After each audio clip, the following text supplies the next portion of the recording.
আসসালামু আলাইকুম, কেমন আছেন সবাই? আশা করি সকলেই খুব ভালো আছেন। শামিমাস কিচেনে আপনাদের সকলকে স্বাগতম। একদমই কোনো বাটাবাটির ঝামেলা ছাড়া খুবই ক্রিস্পি একটা পেঁয়াজুর রেসিপি আজকে আপনাদের সাথে শেয়ার করতে যাচ্ছি। এই রেসিপিটি একবার শিখে গেলে আর ডাল বাটার ঝামেলাই করতে হবে না আপনাদের। ডাল বাটা ছাড়াই কিন্তু মজাদার পেঁয়াজু আপনারা বাড়িতেই তৈরি করে ফেলতে পারবেন। এই পেঁয়াজুটা কিন্তু খুবই টেস্টি আর ক্রিস্পি হয়। রোজার দিনের ইফতারের ঝামেলা কমানোর জন্য আজকের এই রেসিপিটি আশা করি সকলের খুবই কাজে লাগবে আজকের এই রেসিপিটি। তবে চলুন শুরু করা যাক।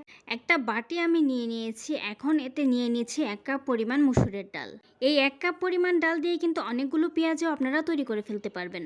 এখন এই ডালটাকে আমি কয়েকবার ধুয়ে পরিষ্কার করে নিব। ডালটাকে আমি 3 থেকে 4 বার ধুয়ে নিয়েছি, যতক্ষণ না পর্যন্ত পরিষ্কার পানি বের হয়েছে। এখন এই ডালটাকে আমি 30 মিনিট ভিজিয়ে রাখবো। ফিরে আসছি 30 মিনিট পর। 30 মিনিট পর দেখতে পাচ্ছেন ডালটা কিন্তু একদমই ফুলে দ্বিগুণ হয়ে গেছে। এখন এই ডালের পানিটা আমি ফেলে দিব। ডালের পানিটা ফেলে দিয়েছি, এখন হাত দিয়ে ভালোভাবে মাখিয়ে নিয়েছি যাতে ডালগুলো একটু সফট হয়ে আসে।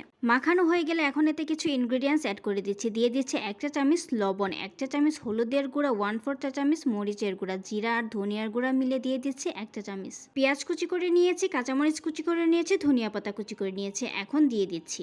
এখন কিছুক্ষণ সময় হাত দিয়ে ডলে ডলে মাখিয়ে নিতে হবে। এমনভাবে মাখিয়ে নিতে হবে যাতে করে ডালগুলো একটু সফট হয়ে আসে। রসুন বাটা, আদা বাটা মিলিয়ে দিয়ে দিচ্ছি 1 চা চামচ। বেসন দিয়ে দিচ্ছি 2 টেবিল চামচ। এখন আবারও সবগুলো উপকরণকে ভালোভাবে মাখিয়ে নিচ্ছি। এই বেসনটা দেওয়ার কারণে কিন্তু খুব ভালো বাইন্ডিং এর কাজ করবে। মাখানো হয়ে গেলে এখন এই পেঁয়াজটাকে ক্রিস্পি করার জন্য দিয়ে দিচ্ছি 4 টেবিল চামচ শুকনো চাউলের গুঁড়া আর দিয়ে দিচ্ছি 1 চা চামচ কর্নফ্লাওয়ার। এখন আবারও সবগুলো উপকরণকে খুব ভালোভাবে মাখিয়ে নিতে হবে, ডলে ডলে মাখিয়ে নিতে হবে। মাখাতে মাখাতে একটা সময় দেখতে পারবেন হাত দিয়ে এরকম মুঠি হয়ে আসছে, তখনই বুঝতে পারবেন এটা খুব সুন্দরভাবে মাখানো হয়ে গেছে। এই তো আমার পেঁয়াজুর ব্যাটারটা কিন্তু একদমই তৈরি হয়ে গেছে। এখন শুধু এগুলোকে ভেজে নেওয়ার পালা। পেঁয়াজগুলো ভাজার জন্য চুলায় একটা কড়াই বসিয়ে দিয়েছি। কড়াইটা গরম হয়ে আসার পর এতে দিয়ে দিচ্ছি পরিমাণ মতো তেল। পেঁয়াজগুলোকে কিন্তু অবশ্যই ডুবো তেলে ভেজে নিতে হবে। তেলটা গরম হয়ে আসার পর আমরা পেঁয়াজও বানানোর জন্য যে শেপটা দিয়ে থাকি সেরকম করে দিয়েই তেলের ভেতর দিয়ে দিচ্ছি।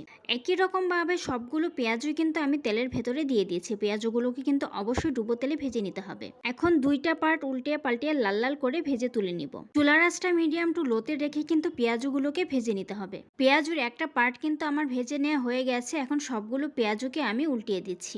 এইভাবে উল্টিয়ে পাল্টিয়ে কিন্তু দুইটা পার্ট সুন্দরভাবে লাল লাল করে ভেজে নিতে হবে। একটা পার্ট ভাজতে আমার সময় লেগেছে 5 মিনিট, পরের পার্টটাও আমি এই 5 মিনিট সময় নিয়েই ভেজে নিব। এই তো পেঁয়াজগুলো কিন্তু আমার একদমই লাল লাল করে ভেজে নেওয়া হয়ে গেছে আর পেঁয়াজগুলো কিন্তু অনেকটা ক্রিস্পিও হয়েছে। এখন একটা স্ট্রেনার থেকে সবগুলো পেঁয়াজুকে আমি তেল থেকে উঠিয়ে তেলটা ঝরিয়ে নিচ্ছি। আরো কতগুলো যে পেঁয়াজু রয়ে গিয়েছে সেগুলো আমি একইভাবে তেলে দিয়ে দিচ্ছি আর সেম প্রসেসেই ভেজে নিব।